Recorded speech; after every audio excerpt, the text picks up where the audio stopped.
Fala, meus amigos, tudo tranquilo? Estou aqui para mais uma aula para vocês. Nessa aula de filosofia, eu vou dar continuidade na nossa última aula, em que refletia sobre a questão da arte e da filosofia.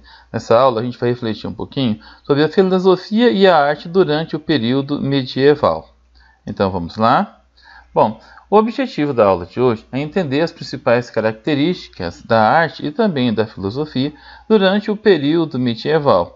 Refletir sobre a influência do cristianismo católico na sociedade medieval e sua forte influência na arte e também na filosofia. Bom, é importante a gente entender o contexto histórico, pois o período medieval ficou consolidado pela influência e pela consolidação da fé cristã na arte e também na filosofia. Durante esse período, as disputas territoriais, aliadas a um quadro histórico de instabilidade política, gerava grande preocupação. A ideia de paraíso, a ideia de inferno, se tornavam uma constante preocupação para a sociedade da época.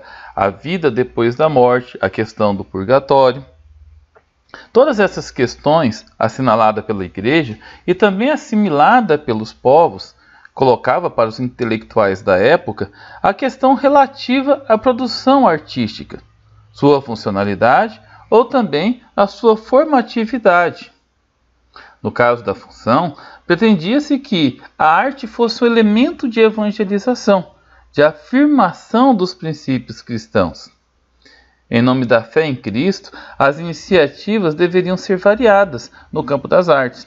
A tarefa coletiva era de que uma sociedade marcadamente ágrafa, ou seja, aquela sociedade em que as pessoas não sabiam ler, não sabiam escrever, aquela sociedade em que as pessoas não tinham conhecimento das letras, elaborar pinturas, esculturas, formas de relevo, ou, em outras palavras, imagens que comunicassem as verdades da fé. Dentro desse sentido, aproximava-se a ideia de Aristóteles, que a arte tinha-se um sentido didático. Havia uma recusa da representação como tentativa de cópia da natureza, pois a ideia não era mimetizar, não era imitar, ou até mesmo tornar verossímil. Tinha-se uma ideia que a arte simbólica não compromissada do mundo, mas também em transportar para o além-mundo. A formalidade da arte estava atrelada a uma tríplice função: ensinar, recordar, comover. A arte ela tinha uma grande função. Que função seria essa? A levar as pessoas ao conhecimento da verdade. E a verdade durante esse período, durante a era medieval, era a verdade católica, cristã, a verdade representada pela Igreja Católica. Nesse sentido, a arte aproximava-se da concepção aristotélica, pois havia um poder de formação na arte, um cunho didático. Contudo, em Aristóteles, a arte era mais representada pela poesia. No medievo, era representado mais pelas pinturas e também pelas esculturas. Observando a imagem no slide, vocês conseguem perceber o caráter didático e também religioso da pintura. Bom, o pensamento teológico ele se constituiu como a base para a discussão de uma estética durante o medievo. Nesse sentido, vamos compreender os deslocamentos no interior da teologia. Nós vamos dimensionar o debate estético durante esse período. Nós vamos refletir desde a patrística de Santo Agostinho até a escolástica de São Tomás de Aquino, bem como vamos analisar também a crítica de Ockham, um grande teólogo e também filósofo da época. Bom, o platonismo e a estética medieval. Essa concepção se estruturou na patrística medieval do século IV. Nessa teologia, há a defesa da fé como o único caminho para o homem se dirigir para o paraíso. Partindo da concepção platônica e da filosofia de Santo Agostinho de Hipona, a arte deveria ser representada através de uma ausência de emoções. Afinal, essas emoções estariam no âmbito do mundo sensível e não do mundo inteligível. Relembrando, Santo Agostinho ele seguia muito a fundo a filosofia de Platão. Alegava, inclusive, que Platão poderia ter tido um certo conhecimento das mensagens de Jesus. Platão e Sócrates eram contra a arte, pois representava a falsidade. E essa falsidade não chegava ao caminho da fé. Ia contra o mundo inteligível. Se a verdade era o reino dos céus, a cidade de Deus, não haveria na representação pictórica preocupação em assinalar nas expressões faciais dor ou prazer.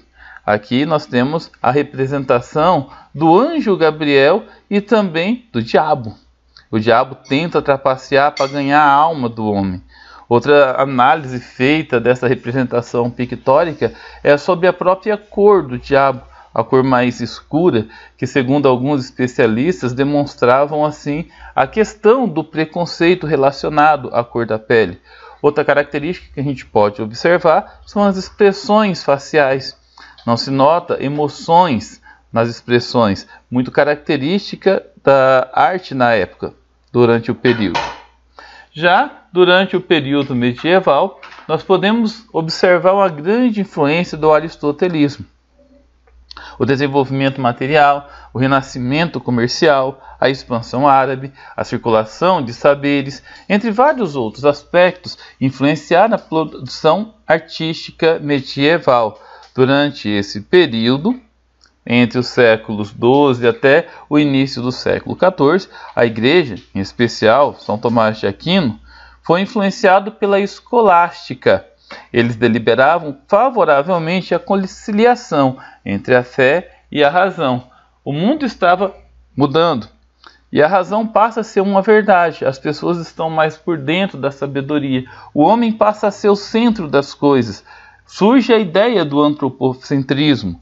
Dentro dessa característica, parte do clero defendia a santa ignorância, enquanto que parte do clero procurava conciliar a fé e a razão.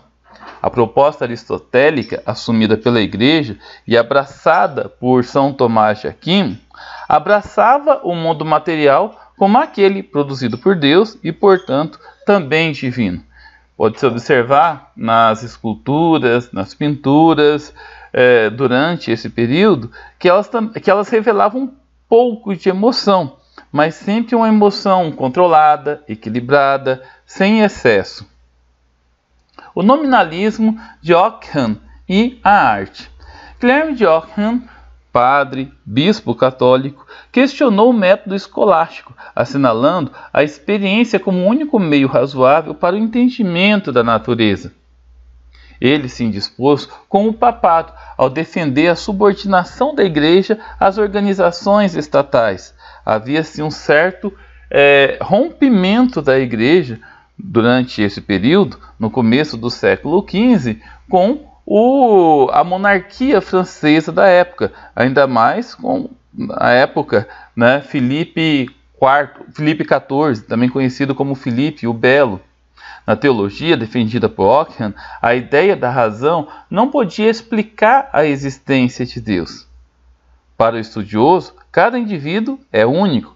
Por isso, a ideia de nominalismo, ou seja, o nome. Não havia uma essência humana única que poderia ser expressada para todos os homens. Na concepção de Ockham, cada indivíduo é único, cada indivíduo é especial e precisa ser tratado como tal.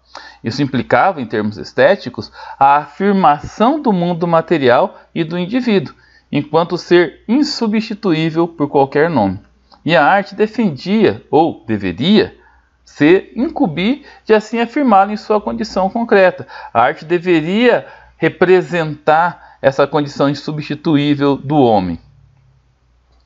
Durante esse período, também ficou conhecida pelo estilo flamejante.